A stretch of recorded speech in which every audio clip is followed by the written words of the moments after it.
Sa Tondo, Maynila, tinamaan ng ligaw na bala ang isang lalaki habang dalawang bata ang nadali ng paputok dahil sa pinaglaroang pulbura.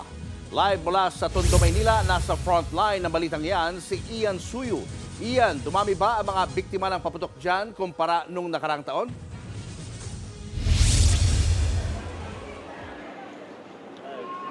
Julius, mas dumami nga yung bilang ng mga biktima ng fireworks-related incidents na isinugod dito sa Tondo General Hospital simula noong kagabi at may isa nga rin na nabiktima ng ligaw na bala na isinugod dito.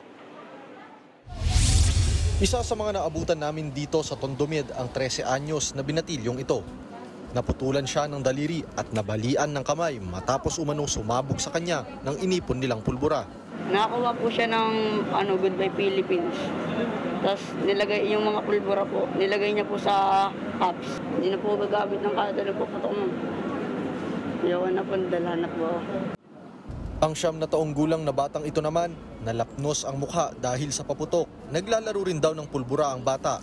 Nang silipin niya ang napulot na fountain at sumabog sa kanya. Hindi niya po agad-agad sinabi na naputukan po pala siya. Nangingintab na lang po yung mukha niya hanggang sa nangitim. Pinakamalalang kaso na dinala sa ospital ang isang lalaki na kinailangang putulan. Nasabugan ng paputok ang kaliwang kamay niya. Isa ring lalaki ang isinugod sa emergency room matapos aksidenteng maputukan ng kwitis sa bibig. Ayon sa Tondo Medical, nasa 46 na ang reported fireworks-related incident na naitala mula bisperas ng bagong taon hanggang kaninang umaga. Nahigitan agad niyan ang record na 31 incidents noong pagsalubong sa 2024. Bukod sa mga naputukan, isang lalaki rin ang isinugod sa ospital matapos tamaan ng ligaw na bala. Nasa labas raw ang biktima nang maramdaman niya ang biglang pagdurugo sa kaliwang kamay. Agad namang nalunasan ng lalaki at nasa maayos na kondisyon na. Samantala, Tondo rin ang naitalang isa sa may pinakamaraming nakumpiskang mga ilegal na paputok sa isinagawang operasyon ng MPD. Karamihan sa mga nakuha ay boga, kwitis at 5-star, pati super bawang at Goodbye Philippines. Hindi bababa sa 60,000 pesos ang halaga ng mga nakumpiskang paputok.